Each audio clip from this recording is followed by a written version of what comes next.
Bapak, Ibu, dan saudara-saudari sekalian yang dikasihi Tuhan, pertama-tama kami atas nama Majelis Jemaat GKMI Kudus mengucapkan selamat hari Minggu dan selamat mengikuti kebaktian di rumah masing-masing. Berikut jadwal persekutuan dan kebaktian pekan ini yang dapat jemaat ikuti secara daring atau online.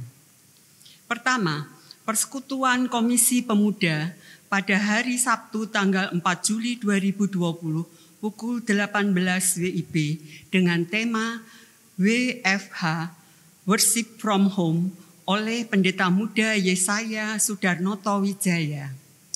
Kedua, kebaktian umum pada hari Minggu tanggal 5 Juli 2020 pukul 9 WIB dengan tema Mengakui Pergumulan Awal Pembaruan oleh Pendeta Erik Sudarma. Program pemberian santunan bagi anggota jemaat yang terdampak COVID-19. Salah satu dampak negatif dari pandemi COVID-19 atas Indonesia, khususnya penduduk Kabupaten Kudus adalah karyawan, buruh pabrik, pekerja lepas yang mengalami pemutusan hubungan kerja atau kehilangan pekerjaan ataupun berkurangnya penghasilan dan mengakibatkan kesulitan untuk memenuhi kebutuhan hidup yang layak. Program ini bertujuan menggalang dan menyalurkan bantuan atau santunan uang tunai bagi anggota jemaat GKMI Kudus dengan kriteria tertentu untuk meringankan beban hidup, mempertahankan standar kehidupan yang layak, dan menolong membangun perekonomian keluarga selanjutnya. Untuk melaksanakan program ini, dibentuk tim B3 Berbagi Beban Bersama, Galatia 6 ayat 2, yang melibatkan unsur majelis jemaat dan gembala jemaat. Kiranya jemaat menjadi periksa dan mohon dukungan serta partisipasi jemaat. Dukungan dana dapat disampaikan melalui rekening BCA Kudus nomor 031 970 7478 atas nama Stefanus Budi Karunia dan Sri Wulan, atau dimasukkan ke dalam kotak persembahan di depan sekretariat gereja dengan diberi keterangan untuk program B3. Tuhan memberkati pelayanan kita bersama. Informasi selengkapnya dapat jemaat simak dalam warta jemaat tercetak maupun yang dikirimkan melalui email. Demikian warta yang kami sampaikan. Selamat beribadah dan Tuhan memberkati. Beribadahlah kepada Tuhan dan pujilah namanya dengan sukacita dan sorak-sorai. Mari kita bangkit berdiri dan menaikkan pujian, kami puji dengan riang.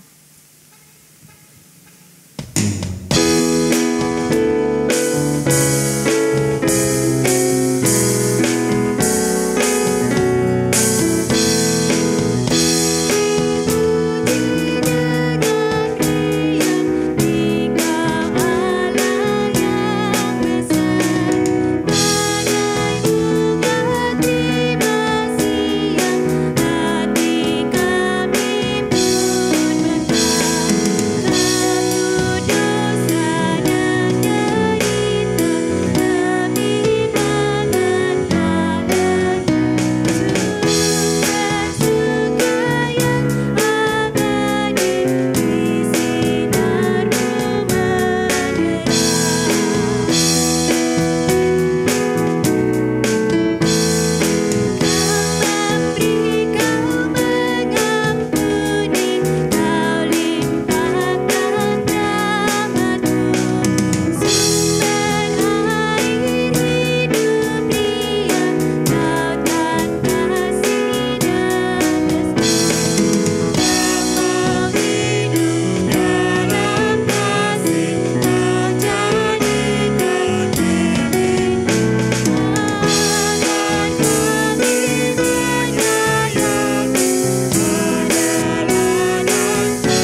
Kebaktian ini berlangsung di dalam nama Tuhan yang memanggil kita untuk menjadi murid-Nya yang taat dan setia.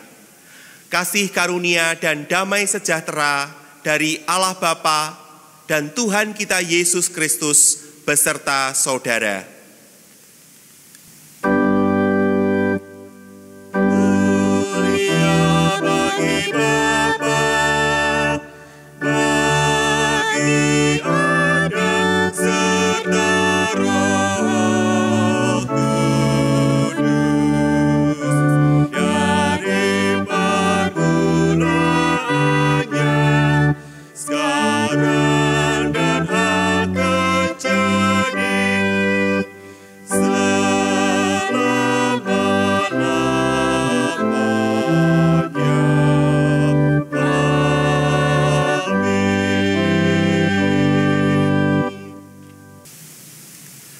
Apa yang kuperintahkan kepadamu pada hari ini, haruslah engkau perhatikan. Haruslah engkau mengajarkannya berulang-ulang kepada anak-anakmu dan membicarakannya apabila engkau duduk di rumahmu, apabila engkau sedang dalam perjalanan, apabila engkau berbaring, dan apabila engkau bangun.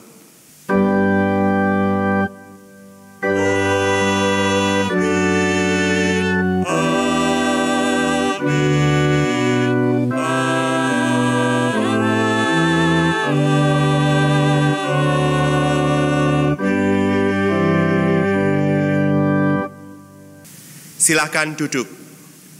Selamat pagi Bapak, Ibu, Saudara, dan anak-anak sekalian. Tema kita minggu ini adalah merumahkan pemuritan.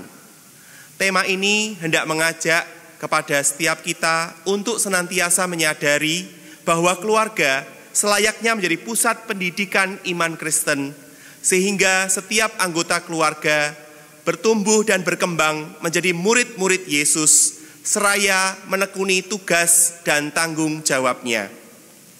Tema ini sekaligus menghantar kita untuk bersama seluruh rakyat Indonesia merayakan Hari Keluarga Nasional pada besok Senin 29 Juni 2020.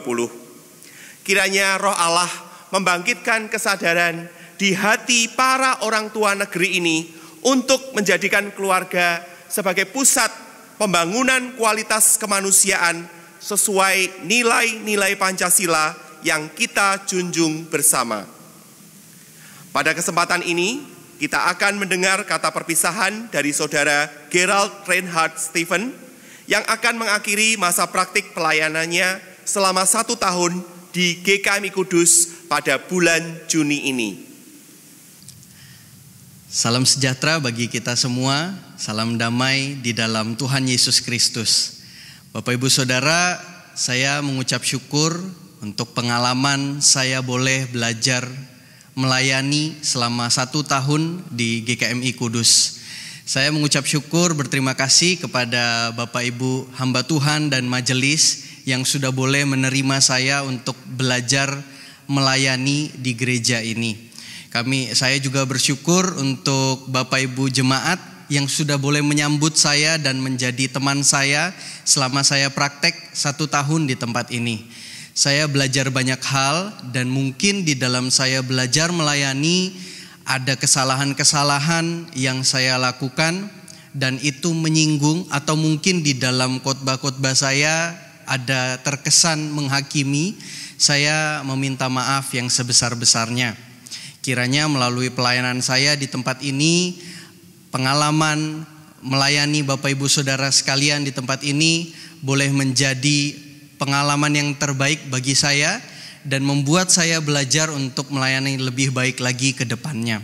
Saya harap, saya meminta doa juga untuk Bapak Ibu sekalian supaya bisa mendoakan saya, supaya pelayanan saya ke depan bisa lebih baik lagi dan untuk hal-hal yang saya sudah persiapkan ke depannya bisa berjalan dengan baik. Terima kasih yang sebesar-besarnya untuk pengalaman yang luar biasa melayani di tempat ini selama 1 tahun. Selamat hari Minggu, Tuhan Yesus memberkati. Mari jemaat sekalian kita bersama-sama berdoa untuk Saudara Gerald Reinhard Stephen. Ya Kristus Kepala Gereja, kami bersyukur atas kehadiran dan pelayanan Saudara Gerald Reinhard Stephen di tengah dan bersama kami selama 1 tahun. Kami percaya semua itu mengerjakan kebaikan bagi kami dan bagi Saudara Reinhard sendiri. Pimpin dan sertailah Saudara Reinhard dalam melaksanakan dan menekuni panggilannya selanjutnya di ladang pelayanan yang akan Kau percayakan kepadanya. Dalam nama Tuhan Yesus Kristus kami berdoa. Amin. Selanjutnya, mari kita bangkit berdiri dan memberikan salam damai satu sama lain, seraya menaikkan pujian, satukanlah hati kami.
Silakan duduk.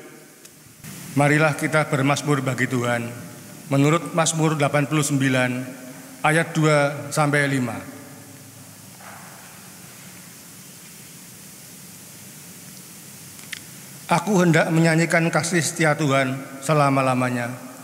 Hendak memperkenalkan kesetiaan-Mu dengan mulutku turun-temurun. Sebab kasih setiamu dibangun untuk selama-lamanya. Kesetiaan-Mu tegak seperti langit. Engkau telah berkata, telah kuikat perjanjian dengan orang pilihanku. Aku telah bersumpah kepada Daud hambaku. Untuk selama-lamanya, aku hendak menegakkan anak cucumu. Dan membangun tahta-Mu turun-temurun. Muliakanlah Tuhan dengan menaikkan kidung pengagungan, besar setiamu.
Saudaraku, mari kita datang ke hadirat Tuhan untuk mengakui segala dosa dan pelanggaran kita, serta memohon anugerah pengampunannya bagi kita.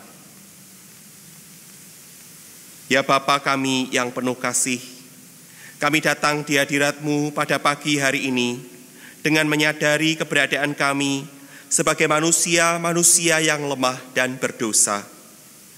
Ampunilah kami, ya Allah, yang seringkali mengabaikan kebenaran firman-Mu.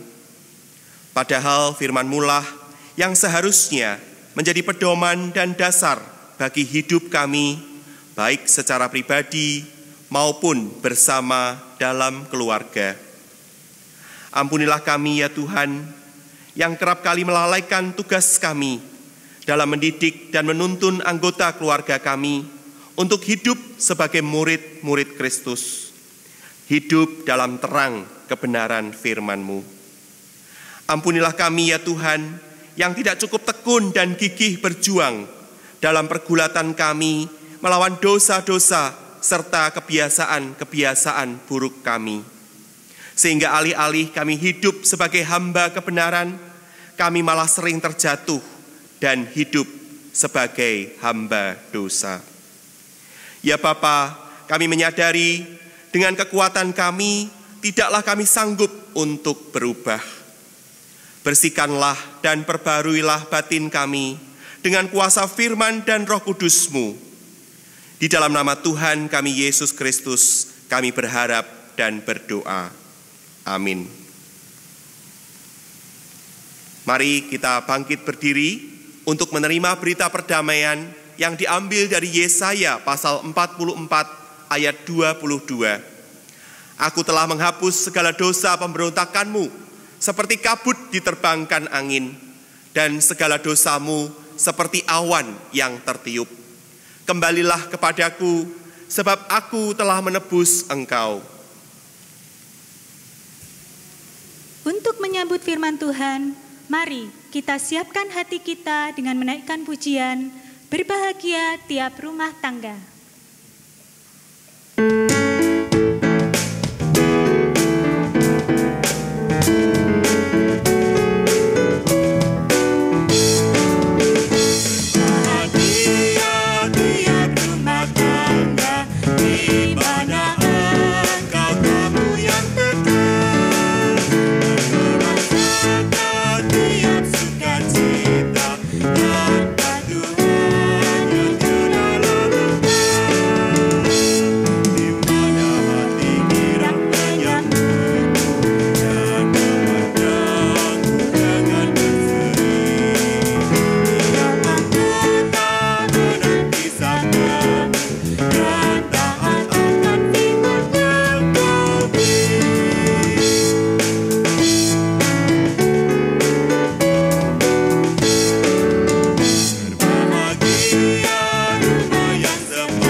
Silahkan duduk. Mari kita bersatu dalam doa, memohon pimpinan dan hikmat Tuhan seiring mendengarkan dan menyimak akan firman-Nya. Ya Tuhan, Allah Bapa kami yang di surga, kami bersyukur Tuhan untuk pemeliharaan dan kasih setia-Mu di dalam kehidupan kami. Kalau pada saat ini kami boleh bersama-sama kembali memuji meninggikan nama Tuhan melalui kebaktian di rumah masing-masing, kami percaya itu semua adalah karena kasih dan rahmat-Mu. Kini Tuhan, kami bersama-sama hendak membaca dan merenungkan kebenaran firman Tuhan. Kami mohon kiranya kuasa Roh-Mu yang kudus boleh berkarya di tengah-tengah kami, membuka hati dan pikiran kami, sehingga kami boleh memahami akan kebenaran firman-Mu itu dan melakukannya dalam keseharian hidup kami. Di dalam nama Tuhan kami Yesus Kristus kami berdoa dan kami mengucap syukur. Amin. Bacaan pertama diambil dari Yeremia pasal 28 ayat 5 sampai 9. Lalu berkatalah Nabi Yeremia kepada Nabi Hananya di depan mata imam-imam dan di depan mata seluruh rakyat yang berdiri di rumah Tuhan itu. Kata Nabi Yeremia, amin, moga-moga Tuhan berbuat demikian. Moga-moga Tuhan menepati perkataan-perkataan yang kau nubuatkan itu dengan dikembalikannya perkakas-perkakas rumah Tuhan dan semua orang buangan itu dari Babel ke tempat ini. Hanya dengarkanlah hendaknya perkataan yang akan kukatakan ke telingamu dan ke telinga seluruh rakyat ini. Nabi-nabi yang ada sebelum aku dan sebelum engkau, dari dahulu kala telah bernubuat kepada banyak negeri dan terhadap kerajaan-kerajaan yang besar tentang perang dan malapetaka dan penyakit sampar. Tetapi mengenai seorang nabi yang bernubuat tentang damai sejahtera, jika nubuat nabi itu digenapi, maka barulah ketahuan bahwa nabi itu benar-benar diutus oleh Tuhan. Demikianlah firman Tuhan. Syukur kepada Allah. Bacaan kedua diambil dari Roma pasal 6 ayat 15b sampai 19.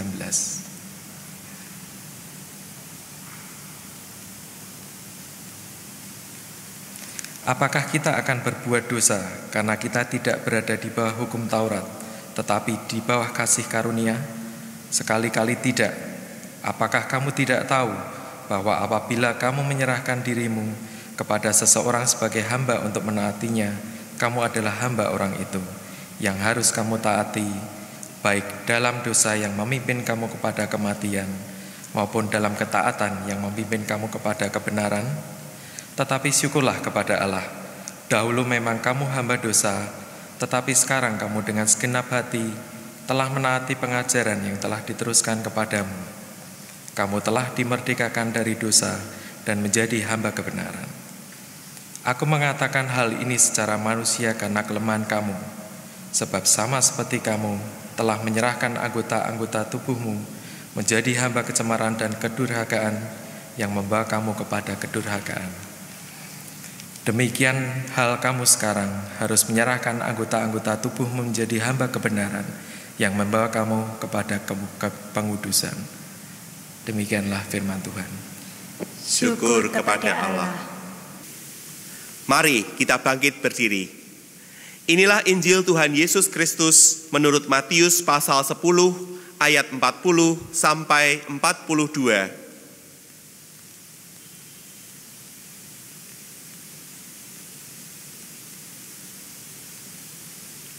Barang siapa menyambut kamu, ia menyambut aku. Dan barang siapa menyambut aku, ia menyambut dia yang mengutus aku. Barang siapa menyambut seorang nabi sebagai nabi, ia akan menerima upah nabi. Dan barang siapa menyambut seorang benar sebagai orang benar, ia akan menerima upah orang benar. Dan barang siapa memberi air sejuk secangkir saja pun kepada salah seorang yang kecil ini, karena ia muridku, aku berkata kepadamu, sesungguhnya ia tidak akan kehilangan upahnya daripadanya. Demikianlah Injil Tuhan Yesus Kristus. Haleluya, haleluya, haleluya.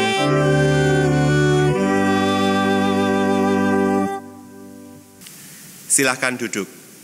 Saudaraku yang dikasihi Tuhan, teks firman Tuhan yang kita baca hari ini dari Matius 10 ayat 40 sampai 42 masih merupakan bagian dari diskursus atau wacana tentang makna pemuritan. Tuhan Yesus mengajarkan bahwa pemuritan mengandung aspek lipat dua.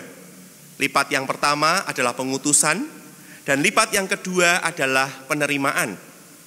Yang membentuk para murid dalam aspek pengutusan ini adalah adanya amanat atau perintah dari Yesus yang kemudian ditindaklanjuti dengan ketaatan oleh para murid.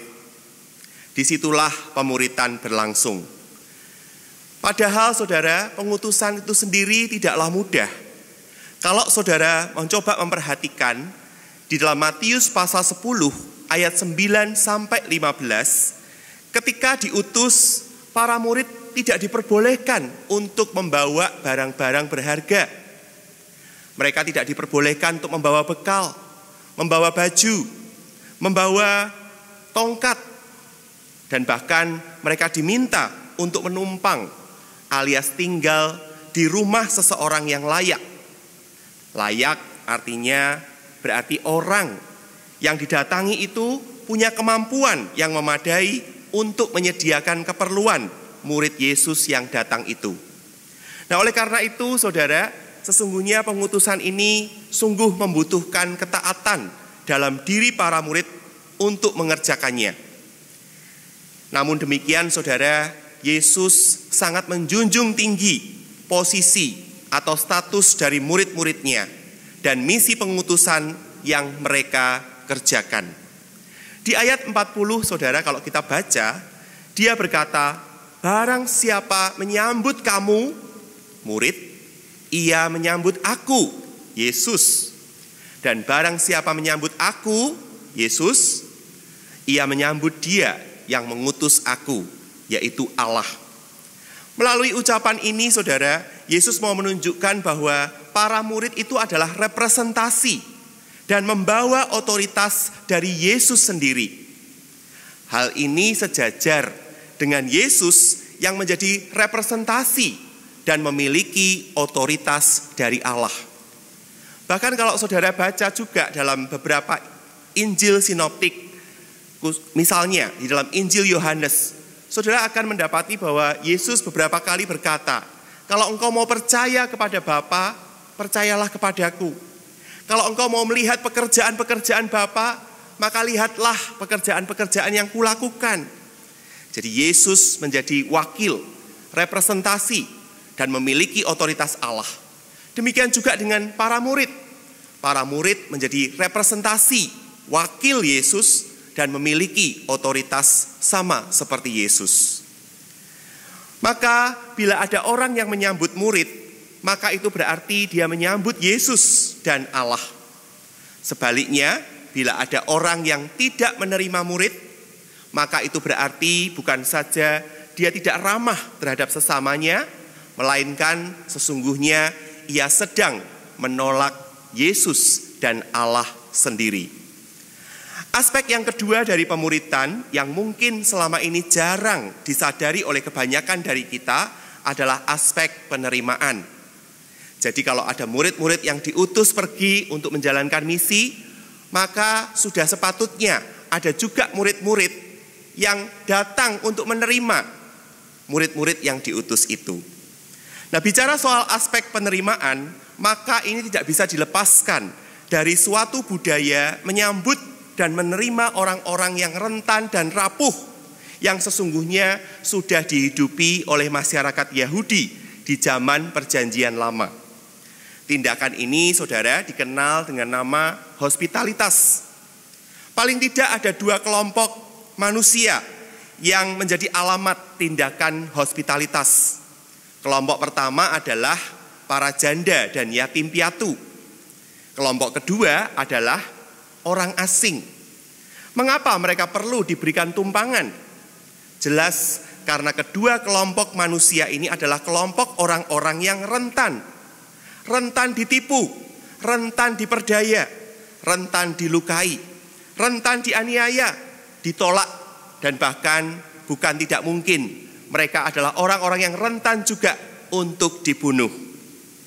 Dalam kebudayaan Timur dekat kuno, hospitalitas atau keramah tamahan merupakan nilai penting yang dijunjung tinggi. Lebih dari sekedar kebiasaan Timur atau sebatas sikap baik, hospitalitas merupakan tugas mulia yang dianjurkan pada setiap orang. Hanya orang yang jahat atau orang yang bejat yang tidak akan melakukan atau mereka akan melanggar kewajiban ini.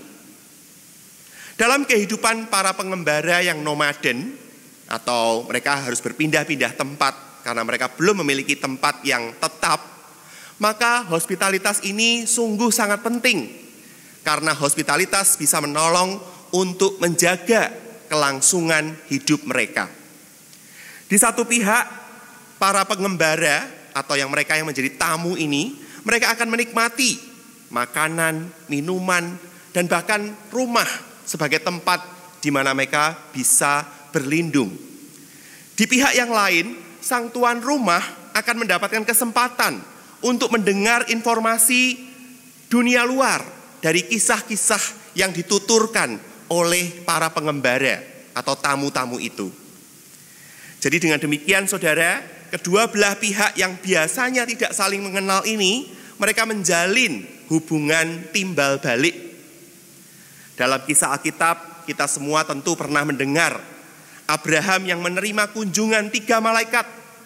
Nanti saudara bisa baca kisahnya dalam Kejadian 18 ayat 1-15. Dan itu menjadi dasar hospitalitas dalam bangsa Yahudi dan tradisi kekristenan. Demikian juga kalau saudara baca misalnya dalam kitab 1 Raja-Raja ayat pasal 17 ayat 7-24, di mana Elia diterima, dilayani oleh seorang janda di Sarfat dengan diberikan minum air dan sepotong roti bundar. Lalu dalam kitab 2 Raja-Raja pasal 4 ayat 8-37, kita juga akan menemukan di mana ada seorang perempuan dari Sunem yang menerima Elisa, dan bahkan dia membuatkan kamar khusus sehingga kapanpun Elisa datang mengunjungi, Elisa bisa menginap dan bermalam di kamar itu. Nah, ini semua saudaraku menggambarkan realitas hospitalitas itu. Nah, mari saudara kita sekarang kembali kepada teks kita di ayat 41a. Dituliskan di situ, barang siapa menyambut seorang nabi sebagai seorang nabi, ia akan menerima upah nabi. Barang siapa menyambut orang benar sebagai orang benar, ia akan menerima upah orang benar. Apa artinya saudara? Memang kita tidak tahu persis apa yang dimaksudkan Yesus dengan julukan atau titel nabi dan orang benar ini. Para sarjana Alkitab mencatat bahwa kemungkinan keduanya ini adalah pelayanan-pelayanan yang khusus yang ada dalam kehidupan gereja mula-mula. Atau bisa juga kembali mengingatkan mereka akan nabi-nabi di zaman perjanjian lama. Seperti tadi yang saya sebutkan, Nabi Elia, Nabi Elisa. Yang pasti saudara yang mau kita lihat adalah apa tugas seorang nabi. Nabi adalah mereka yang memberitakan pesan kebenaran Tuhan. Dengan demikian saudara, menyambut seorang nabi itu berarti menyambut orangnya, tetapi sekaligus menyambut pesan yang dibawanya. Nah, dalam hal ini saudara, saya kira mereka yang menjadi tuan rumah itu perlu berhati-hati. Mengapa? Sebab ada juga nabi-nabi yang palsu. Nanti saudara bisa lihat dan baca di dalam Injil Matius ini, khususnya di pasal 7 ayat 15-23. Bacaan leksionari kita hari ini dari Yeremia 28 ayat 5-9 juga menunjukkan bahwa ada 2 nabi di situ. Nabi Hananya dan Nabi Yeremia. Nabi Hananya ini adalah nabi yang menyuarakan shalom, menyuarakan damai sejahtera, damai sejahtera. Sebaliknya, Nabi Yeremia lebih kerap menyerukan penghakiman Allah. Celakalah kamu, celakalah kamu. Seringkali, saudara, orang hanya mau mendengar berita atau pesan kebenaran yang baik-baik saja, yang menyenangkan hatinya. Namun, orang seringkali jarang mau terbuka dan menerima pesan kebenaran yang buruk, pesan kebenaran yang bikin panas hati. Atau kalau orang Jawa mengatakan ngabangke kuping. Saudara, tanpa kita sadari, kita seringkali punya pemahaman bahwa tuan rumah itu lebih tinggi posisinya daripada tamu. Maka ketika kita kedatangan tamu, dan lalu kemudian tamu itu kok seolah-olah sepertinya mau mengatur, seolah-olah sepertinya mau mengkhotbahi kita. Kita lalu bertanya-tanya, loh sik sebentar, kamu ini siapa? Kamu kan tamu, saya tuan rumahnya.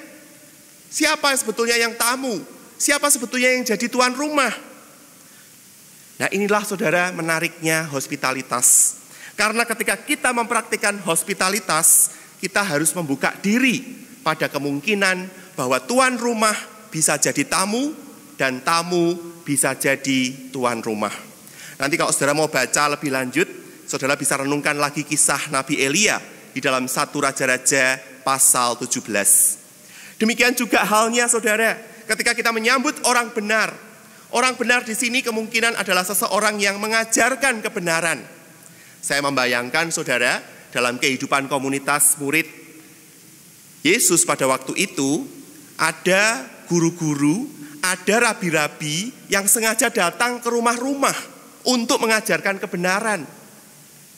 Hal tersebut bukan sebuah hal yang aneh atau sebuah aib yang memalukan. Namun saudaraku, menawarkan hospitalitas kepada orang benar bisa juga menimbulkan masalah. Mengapa? Nah, coba saudara bayangkan, ketika kita menerima tamu di rumah kita, kita sebetulnya menanggung sebuah resiko. Apa itu? Tamu kita akan tahu kehidupan kita yang sebenarnya. Ya tentu tidak akan tahu segala-galanya ya, atau tahu secara penuh. Tapi tamu itu jadi akan tahu semua keburukan-keburukan kita. Tamu itu jadi tahu kebiasaan-kebiasaan buruk kita. Tamu itu akan tahu kekurangan-kekurangan kita. Dan siapa di sini yang mau kalau yang jelek-jeleknya kelihatan? Saya kira kita semua nggak mau, bukan? Bukankah lebih baik kalau tamu itu kita inapkan saja di hotel, supaya mereka tidak lihat hidup keseharian kita. Nah, dulu ketika saya masih kecil, saudara, keluarga saya kadang-kadang menerima seorang hamba Tuhan. Dan kali ini hamba Tuhan perempuan ya, untuk menginap di rumah. Karena keluarga saya itu dekat dengan hamba Tuhan perempuan ini, ya khususnya mami saya, maka setiap kali dia berkunjung ke Kota Kudus, dia akan diminta untuk menginap di rumah. Tapi saya agak kesel setiap kali beliau datang. Apa pasalnya? Kalau pas beliau datang ke rumah, lalu kemudian kami bersama-sama ya menikmati makan malam di meja makan, maka pendeta atau hamba Tuhan perempuan ini selalu dalam tanda petik memaksa saya untuk makan sayur. Makan itu sayur, bagus. Padahal dulu saya, saudara, sebagai anak kecil, saya tidak suka makan sayur. Tapi itu dulu, saudara ya. Sekarang sih saya suka. Ya, saya sudah mulai menyadari bahwa sayur itu baik, ya. Sayur itu punya fungsi untuk bisa membuat kulit kita bagus dan sebagainya. Jadi saya suka sayur sekarang. Tapi waktu itu, saudara, saya dipaksa untuk makan sayur yang saya nggak suka sama sekali. Nah, lalu saudara, hamba Tuhan perempuan ini, teman mami saya juga selalu bertanya kepada saya, kamu rajin ke gereja enggak? Kamu sudah baca Alkitab belum? Kamu sudah hafalkan ayat ini belum? Tadi kamu ke sekolah minggu, gurunya cerita apa? Ditanya macam-macam, saudara.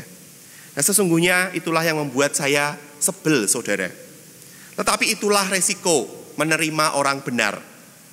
Kendati demikian, saudara, kita tetap perlu bersyukur. Mengapa?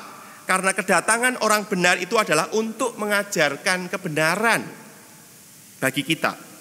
Bahkan tamu orang benar ini akan menunjukkan teladan bagaimana selayaknya hidup sebagai orang benar. Itu bisa menolong kita untuk dengan segenap hati mulai belajar mentaati pengajaran yang disampaikannya. Kita jadi belajar bahwa kalau kita taat itu bukan karena kita takut. Kita taat juga bukan supaya kita dapat imbalan.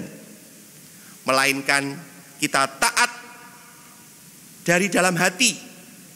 Atau dalam bahasa yang dipakai dalam bacaan kita di dalam Roma 6 ayat 17 sampai 19, kita taat dengan segenap hati.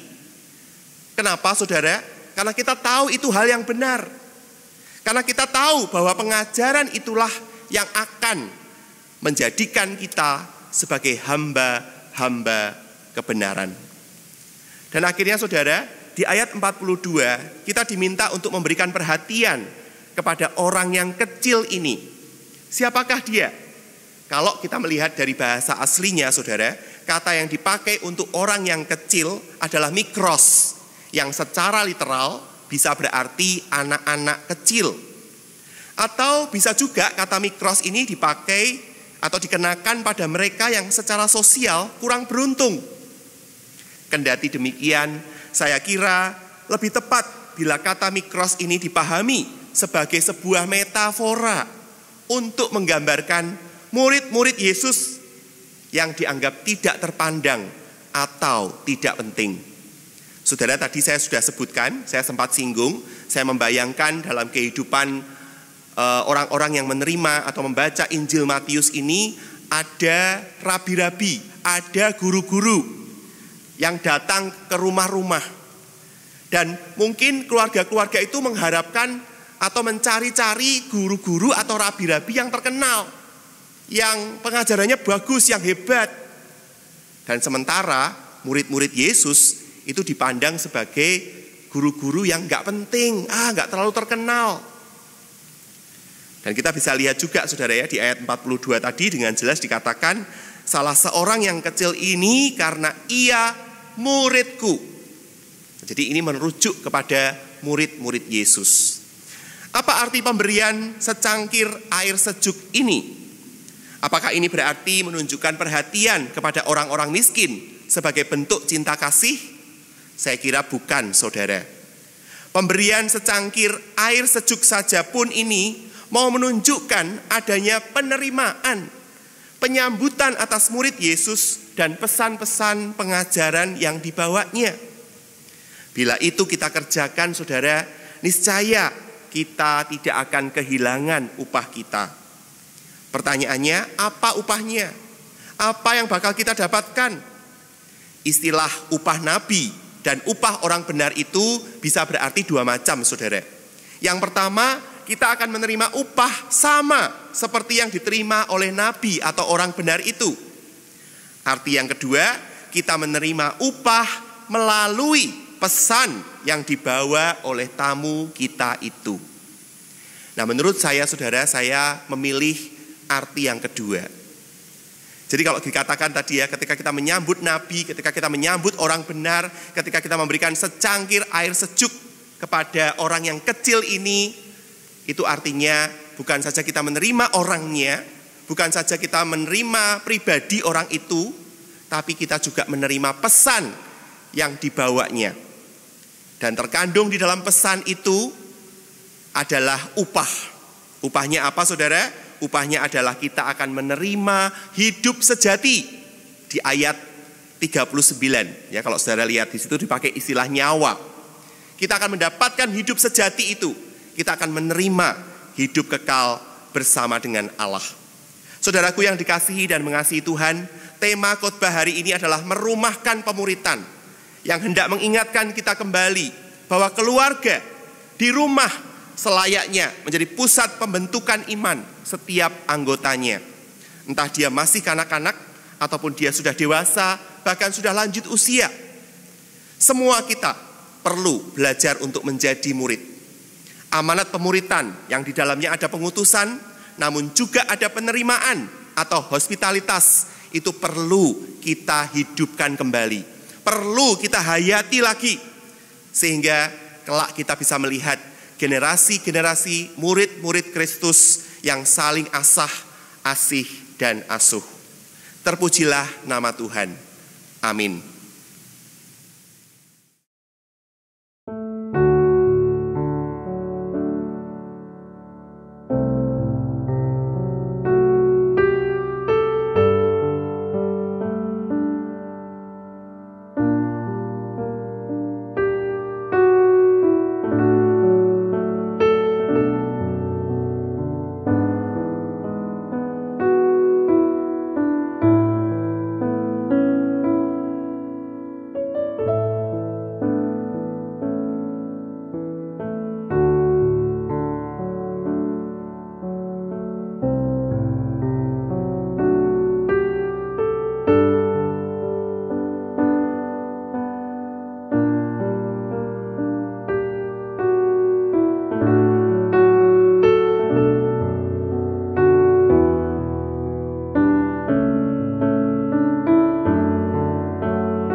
kita bangkit berdiri.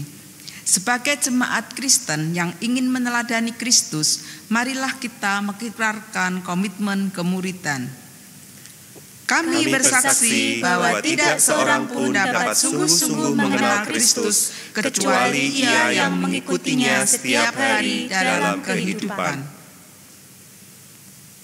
Dan sebagai bagian dari gereja yang am, marilah bersama-sama dengan gereja-gereja di sepanjang abad dan tempat kita mengikrarkan pengakuan iman rasuli.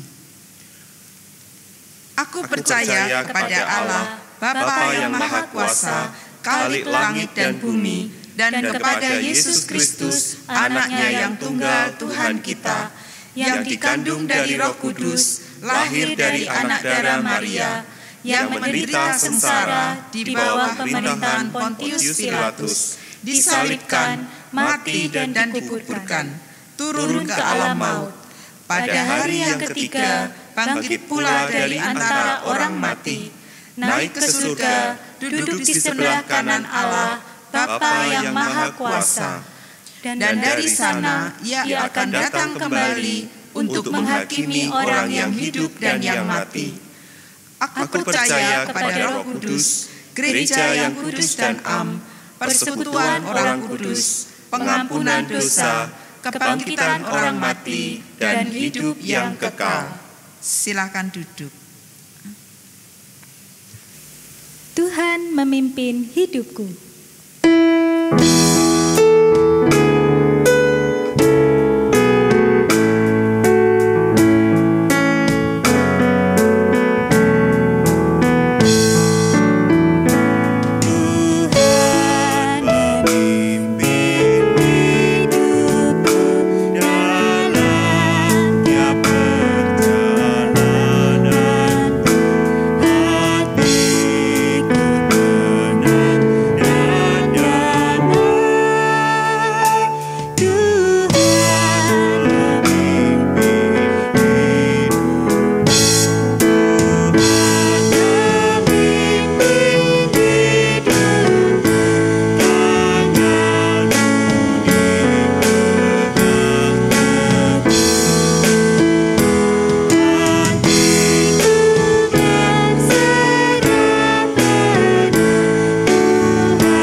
Mari kita masuk di dalam doa.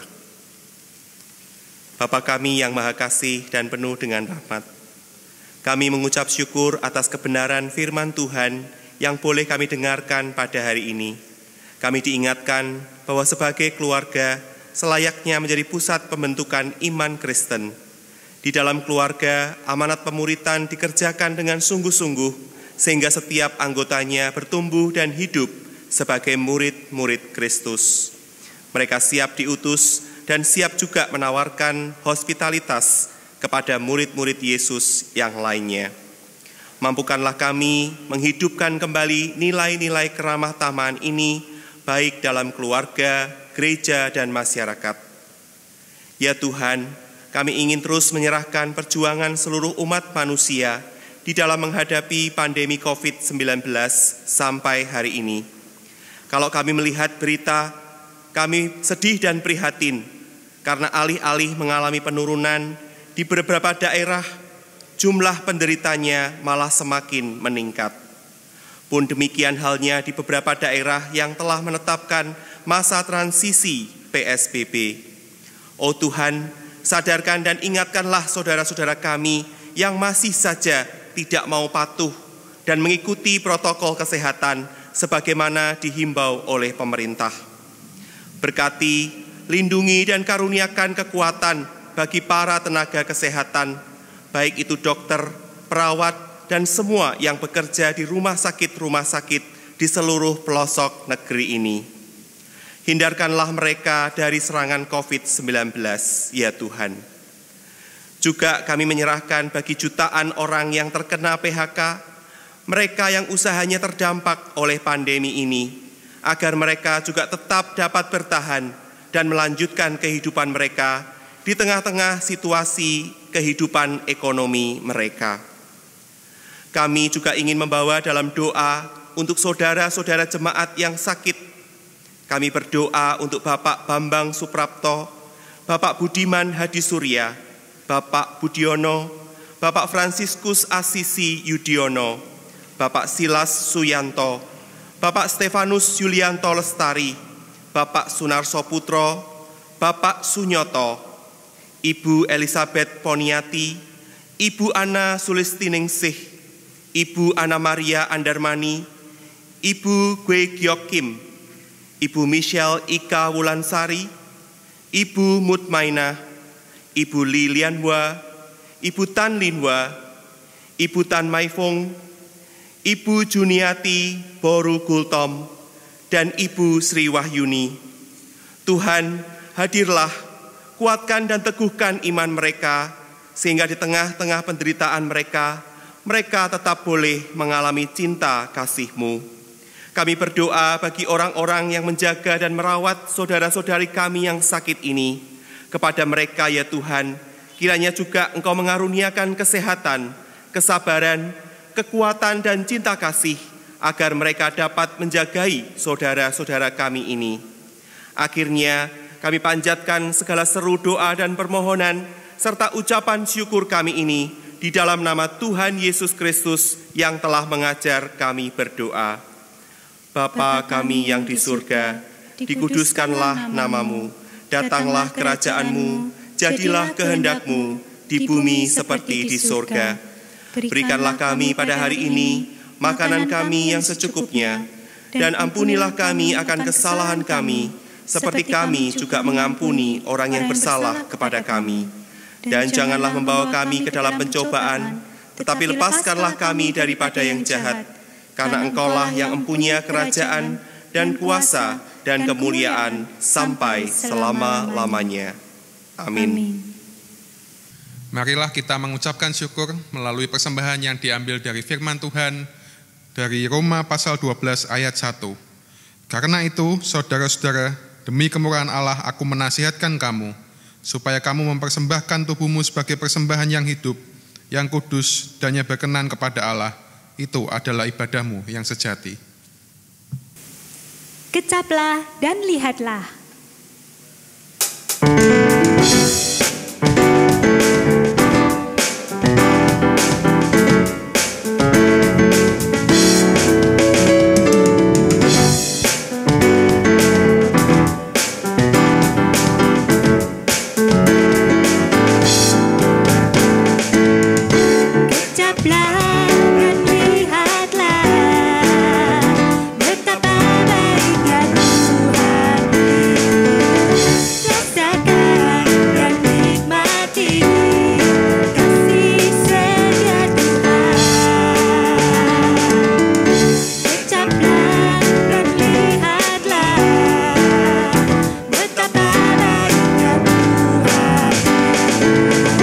Rasakan dan nikmati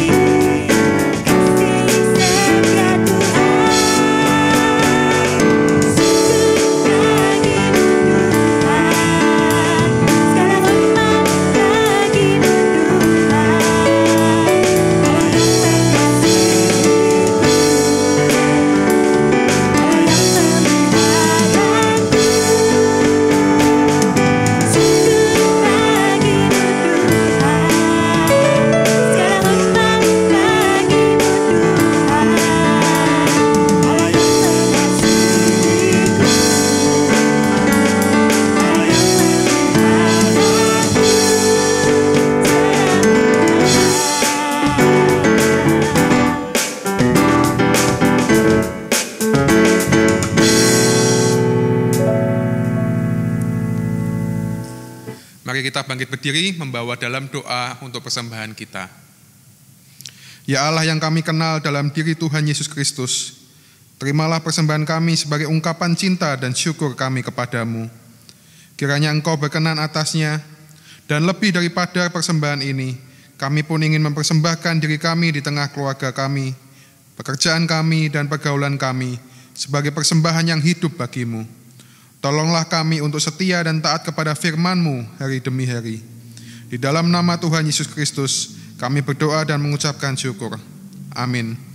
Silakan duduk.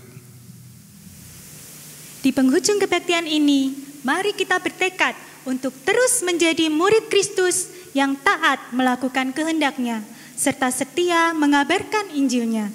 Mari kita naikkan Kidung Pamungkas, Ku Suka Mengabarkan.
Mari kita bangkit berdiri.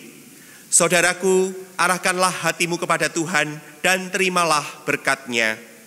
Semoga Allah sumber pengharapan memenuhi kita dengan segala sukacita dan damai sejahtera dalam iman kita, supaya oleh kekuatan Roh Kudus kita berlimpah-limpah dalam pengharapan kini dan selamanya.